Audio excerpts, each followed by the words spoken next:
আসসালামু আলাইকুম। সহজ রান্না, দেশি স্বাদ আর গরম ভাতের পারফেক্ট সাথী। আজ বানাচ্ছি কচু শাক বুটের ডাল দিয়ে।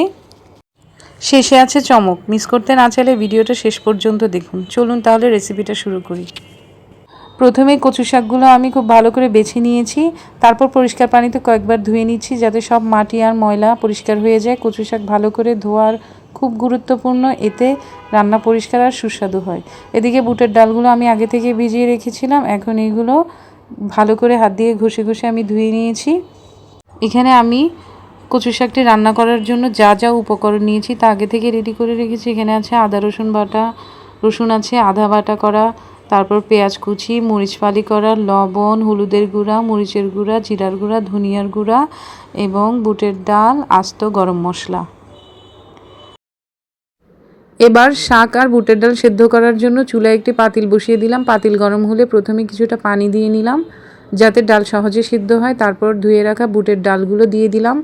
এরপর দিয়ে দিচ্ছি শাকগুলো। এখন মাঝারি আছে ঢেকে কিছুক্ষণ সিদ্ধ হতে দিচ্ছি। ধীরে ধীরে ডাল নরম হবে আর শাক থেকে সুন্দর একটা সবুজ রং বের হবে। এই সময় রান্নাঘরে খুব সুন্দর একটা ঘ্রাণ ছড়িয়ে পড়ে। সিদ্ধ হওয়ার সময় মাঝে মাঝে ঢাকনা খুলে নেড়ে নিচ্ছি যাতে নিচে লেগে না যায়। ধীরে ধীরে শাক আর ডাল একসাথে মিশে নরম হয়ে আসছে। এভাবেই কিছুক্ষণ সময় নিয়ে শাক আর বুটের ডাল ভালোভাবে সেদ্ধ করে নিতে হবে যাতে রান্নাটা হয় একদম পারফেক্ট। মাঝখানে আমি একটু লবণ দিয়ে দিয়েছি। লবণ দিলে শাক আর ডালটা সেদ্ধ হতে সময় কম লাগবে, খুব দ্রুতই সেদ্ধ হয়ে যাবে। লবণ দেওয়ার পর সব কিছু ভালোভাবে নেড়ে চেড়ে মিশিয়ে নিচ্ছি। ঢেকে রান্না করলে শাক আর ডাল নিজের পানিতেই ধীরে ধীরে নরম হয়ে যায়। এ সময় কম আঁচে রান্না করছি যাতে মশলার স্বাদ ভালোভাবে ভেতরে ঢুকে যায়। মাঝে মাঝে ঢাকনা খুলে নেড়ে দিচ্ছি যাতে নিচে লেগে না যায়। কিছুক্ষণ সিদ্ধ হওয়ার পর যখন শাক আর বুটের ডাল নরম হয়ে এসেছে তখন আমি একে একে সব উপকরণগুলো দিয়ে দিব। প্রথমে আমি দিয়ে দিচ্ছি পেঁয়াজ কুচিগুলো, দিয়ে দিচ্ছি কাঁচামরিচ ফালিগুলো, এরপর দিয়ে দিচ্ছি আস্ত গরম মশলাগুলো, তারপর আমি দিয়ে দিব আদা রসুন বাটা। এখানে আমি আধা বাটা করা রসুনগুলো যা আছে তার মধ্য থেকে কিছু অংশ এখানে দিয়ে দিব, তাতে করে কচু শাকের স্বাদটা অন্যরকম টেস্ট আসে এবং অসাধারণ লাগে খেতে। এখন আমি দিয়ে দিচ্ছি সব গুঁড়া মশলাগুলো। এখানে আছে হলুদের গুঁড়া, মরিচের গুঁড়া, জিরার গুঁড়া এবং ধনিয়ার গুঁড়া। সব কিছু দিয়ে আমি এগুলো খুব ভালোভাবে নেড়ে চেড়ে কচু শাক এবং বুটের ডালের সাথে মিশিয়ে নেব।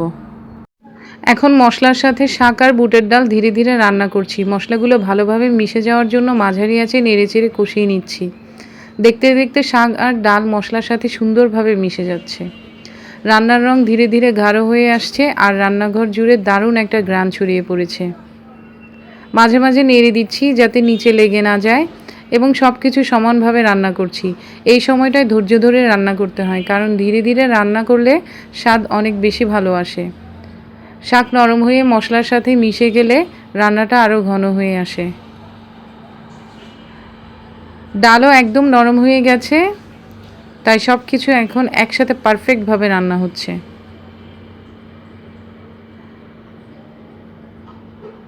দেখুন ধীরে ধীরে পানি শুকিয়ে আসছে এবং রান্নার আসল স্বাদ বের হয়ে আসছে। আমি আপনাদেরকে শুরু থেকে শেষ পর্যন্ত সব কিছু ডিটেলসে দেখিয়ে দিচ্ছি যাতে সেম রেসিপিটা আপনারা করে খেতে পারেন বাসায়। এই পর্যায়ে রান্নাটা দেখতে যেমন সুন্দর লাগে খেতেও ঠিক ততটাই মজাদার হয়। দেখুন কতটা ঘন হয়ে আসছে। এখন বুটের ডালটা আমি হাত দিয়ে চিপ দিয়ে দেখিয়ে দিচ্ছি কতটা সেদ্ধ হয়েছে। একদম নরম হয়ে গেছে ডালটা। এভাবে সময় নিয়ে মশলার সাথে ভালোভাবে রান্না করে নিচ্ছি যাতে প্রতিটা উপকরণের সাথে একসাথে মিশে যায়। রান্নার শুরুতে যে বলেছিলাম লাস্টে একটা চমক আছে, সেই চমকটার সময় এখন চলে এসেছে। কচু শাকগুলো একেবারে ঘন হয়ে এসেছে। আমি এখন এটাকে নামিয়ে সেই সিক্রেট রেসিপিটা আপনাদের সাথে শেয়ার করব, যার কারণে এই কচু শাকটা খেতে অসাধারণ হবে, স্বাদকে করে তুলবে একদম আলাদা। তাই ভিডিওটা আর স্কিপ করবেন না, এখনই দেখে নিন। রান্নার স্বাদ আরও বাড়ানোর জন্য আলাদা করে জিরা টেলে নিব। আমি এখন চুলায় পেন বসিয়ে পেনটা থেকে পানি শুকিয়ে তারপর আমি এর মধ্যে দিয়ে দিচ্ছি আস্ত জিরা আস্ত জিরাকে আমি এখানে টেলে নিব। হালকা করে জিরাগুলোকে আমি ভেজে নিচ্ছি যেন পুড়ে না যায়, কিন্তু সুন্দর বাদামি রং চলে আসে। এই জিরার ফোড়ন রান্নার স্বাদকে আরও বাড়িয়ে দেবে। ধীরে ধীরে নেড়ে আমি ভেজে নিচ্ছি জিরাগুলোকে, যাতে সুন্দর একটা ঘ্রাণ বের হয় কিন্তু পুড়ে না যায়। জিরা ভাজা হয়ে গেলে চুলা থেকে নামিয়ে আমি ঠান্ডা করে নেব। কিছুক্ষণ ঠান্ডা করার পর তারপরে একটি হ্যান্ড মিক্সচার দিয়ে আমি এগুলোকে গুঁড়ো করে নেব। এভাবে ভেজে গুঁড়ো করা জিরা দিলে রান্নার স্বাদ আর ঘ্রাণ অনেক বেশি ভালো হয়। এই জিরার গুঁড়াই রান্নায় এনে দেবে আলাদা একটা দেশি ফ্লেভার। এবার সেম প্যানে আমি তেল দিয়ে গরম করে নিয়েছি। তেল গরম হয়ে আসলে এর মধ্যে আমি কয়েকটা শুকনা মরিচ দিয়ে হালকা করে ভেজে নিচ্ছি। ধীরে ধীরে নেড়ে ভাজছি যাতে মরিচ সুন্দর লালচে রং নেয় আর দারুণ একটা ঘ্রাণ বের হয়। খেয়াল রাখতে হবে যেন মরিচ পুড়ে না যায়, তাহলে স্বাদ তেতো হয়ে যেতে পারে। শুকনা মরিচ ভাজা হয়ে গেলে চুলা থেকে আমি নামিয়ে নিচ্ছি। এই ভাজা মরিচ রান্নায় দিলে ঝাল আর ঘ্রাণ দুটোই আরও বেড়ে যায়।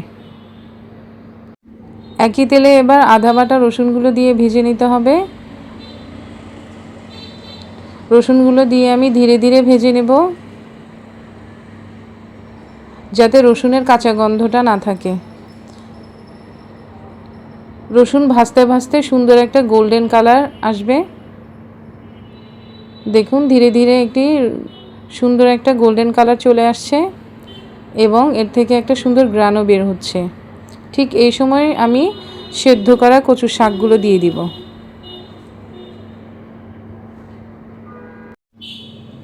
সবগুলো সেদ্ধ করা কচু শাক আমি এর মধ্যে দিয়ে দিচ্ছি।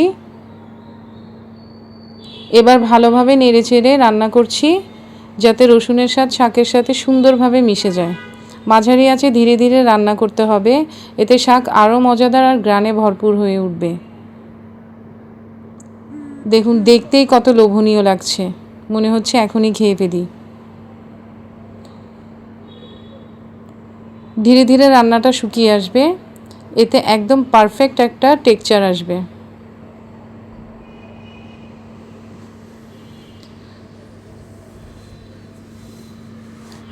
এখন আমি এর মধ্যে দিয়ে দিব গুঁড়ো করে রাখা জিরা, তারপর দিয়ে দিব চিলি ফ্লেক্সগুলা দিয়ে কচু শাকের সাথে এগুলো খুব ভালোভাবে মিশিয়ে নেব। এটাই হচ্ছে আমার কচু শাক রান্নার ফাইনাল ইনগ্রিডিয়েন্টস। শেষবারের মতো আপনাদেরকে ডালটাকে দেখিয়ে দিচ্ছি কতটা পারফেক্টভাবে নরম হয়েছে। দেখুন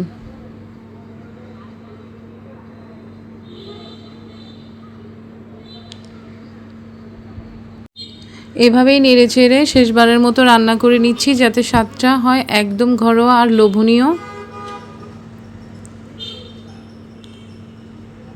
শেষবারের মতো নেড়েচেড়ে আমি চুলা থেকে নামিয়ে নেব শাকগুলোকে। গরম গরম ধোঁয়াটা কচুর শাক এখন পরিবেশনের জন্য একদম প্রস্তুত।